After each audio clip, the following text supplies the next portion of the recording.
looking through the stack of industry reports and press releases you sent us, it's pretty clear that buying a new car lately feels a bit like taking out a mortgage. You look at the sticker price, swallow hard, and, well, you wonder if you'll just be paying it off forever.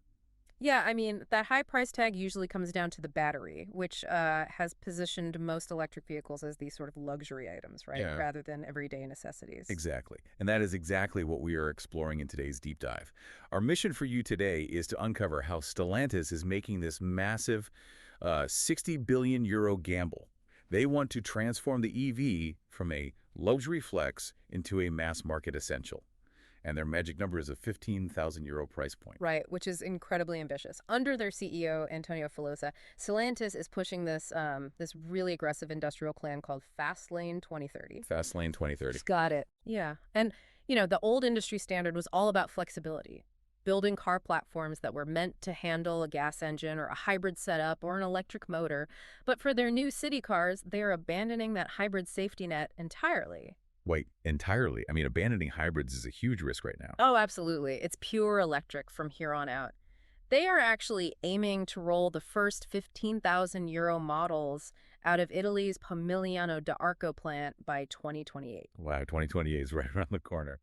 But, they're softening that blow with what feels like a modern vintage playbook. It's almost like Hollywood rebooting a beloved classic movie. That's a really good way to put it. Right, because they're tapping into nostalgia. They're bringing back the iconic Citroen 2CV, so, picture that classic rounded hood.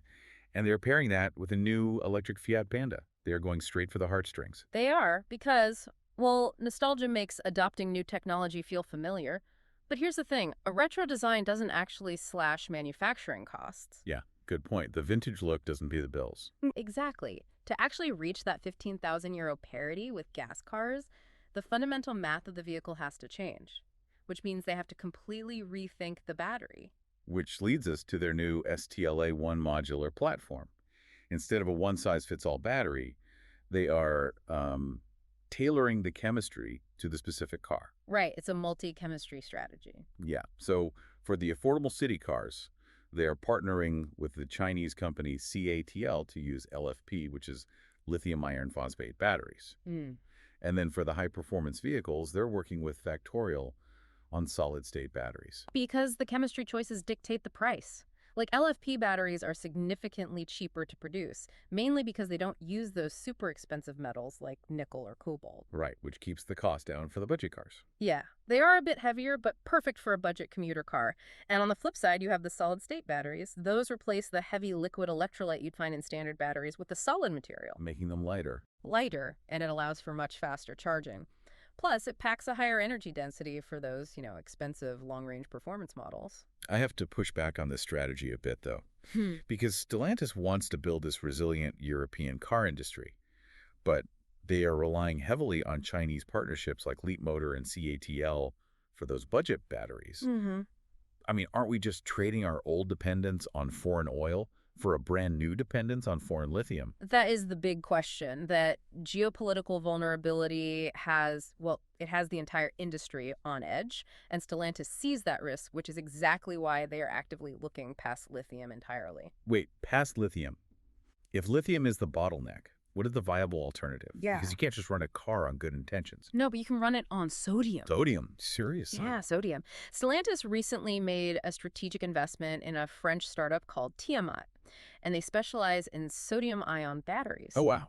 It's huge because sodium is incredibly cheap and just abundant globally. I mean, you can literally extract it from seawater. That's wild. So it totally bypasses the lithium supply chain. Completely. And not only that, but sodium batteries perform exceptionally well in extreme cold, which, is a notorious weakness of traditional lithium-ion cells. Okay, so bypassing lithium with sodium is one way to secure the supply chain for new batteries. Yeah.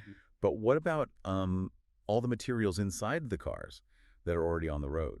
That brings us to their business unit called Sustainera. They've actually formed a joint venture with Orano to create a closed-loop production system. Closed loop meaning they recycle everything. Exactly. Instead of constantly mining new materials out of the earth, they are recovering cobalt, nickel, and lithium from old dead batteries and scrap materials. The old battery literally becomes the mine for the new battery. So they're essentially mining their own recycling bins. That is incredibly clever. It really is. And they project this circular economy will generate over 2 billion euros in revenue by 2030. It takes recycled stock and puts it directly back onto the assembly line. It creates this hardcore layer of supply chain armor. Right? So pulling all these sources together, it seems like this 15,000 euro EV push isn't just about making a cute, affordable car. I mean, it's a massive, high-stakes battle for supply chain independence, cleverly masked by the charming retro headlights of a vintage Citroen. That is exactly what it is. It's a fight to completely redefine the manufacturing identity of the European auto industry. Well, we want to thank you so much for taking the time to explore this deep dive with us today. If you found these insights helpful, consider tossing a metaphorical coffee our way. But before we let you go, let's just circle back to that idea of EV affordability. Yeah, the big picture. Right. Because if this closed-loop, sodium-powered ecosystem actually succeeds, will it truly end our global reliance on rare minerals? Or is the auto industry simply speeding toward an unproven technological finish line? Definitely something to think about next time you see a vintage-looking car plug into a charging station.